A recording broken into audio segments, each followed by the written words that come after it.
Hey ladies and gentlemen, you got two McCulloch Pro 1010 automatic and a Pro Mac 1010. Pro Mac 1010 doesn't start.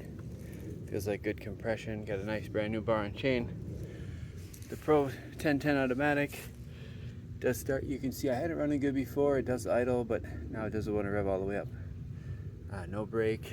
Got the original McCulloch chain, bar and chain on it. You can see there. So I think they're kind of neat. Nice saws, if you ask me, getting harder to find. As always, thanks for watching. Have a good day. Bye.